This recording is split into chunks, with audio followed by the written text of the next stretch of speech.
everybody. Hope you all are doing good. I wanted to pop on for a second, talk about an article I had just read. Uh, I think it's Woodridge Baptist Church in Mobile, Alabama. Pastor there this past Sunday took his Nike apparel and cut it up at the pulpit as part of his sermon illustration. Wasn't really able to find out exactly what the sermon was about based on the article, but clearly there was a part in it that dealt with Nike and the whole Colin Kaepernick situation. So as a Christian, I have a few problems with this little stunt, and that's what it was, a stunt. Yeah, you can believe whatever you want to about, the Colin Kaepernick thing and the Nike ad and all that kind of stuff. I get it. I understand everybody's opinions on that, on both sides of that argument. Where I'm really taking major offense with it is the fact that it's happening in church, behind a pulpit. I have a hard time grasping what Colin Kaepernick kneeling to the flag during the national anthem in a sports event, Nike signing him to a contract for their Just Do It campaign, what any of that has to do with church, what any of that has to do with preaching the gospel, reaching unbelievers, any of that basic Christian evangelism. It makes absolutely no sense to me.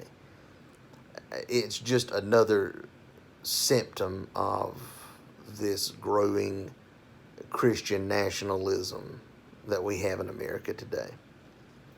And I think we have to be very careful to draw lines where they need to be drawn.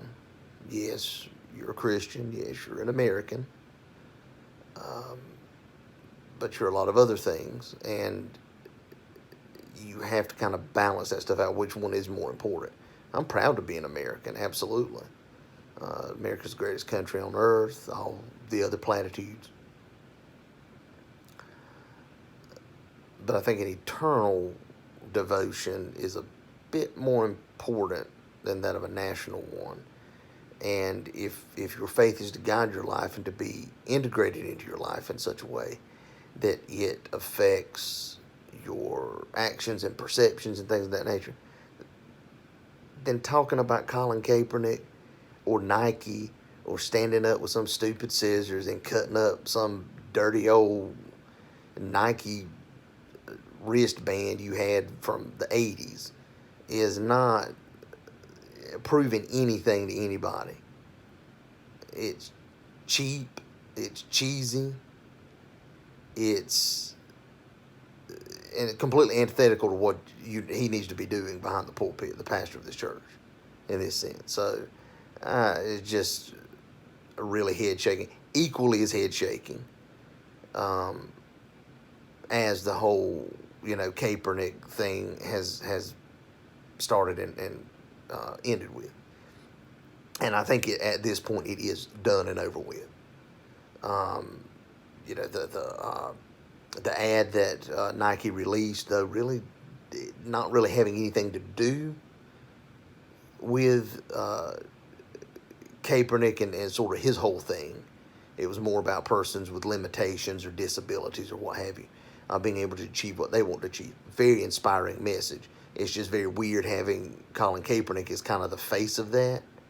It would have made more sense to have somebody with an athlete with a limitation or disability to sort of spearhead that campaign.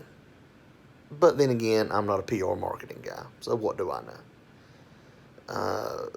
But, the stock stuff that Nike suffered, they've gained all of that back. So the whole thing is over as far as I'm concerned. And I was really hoping throughout the whole thing, because it was always in the back of my mind, there was going to be a pastor somewhere that's going to make a spectacle out of this in some, guilted, twisted, nationalistic thing. And here we go. That's exactly what has happened. So just heed this kind of stuff is the best advice I can say on this. And I mean, if my pastor were to do something like that, I would get up and walk out of the church. I honestly would, and my wife knows I would.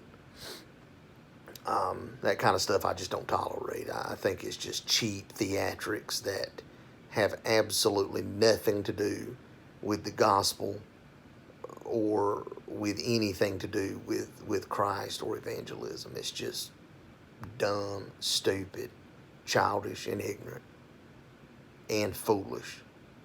Let's don't forget foolish.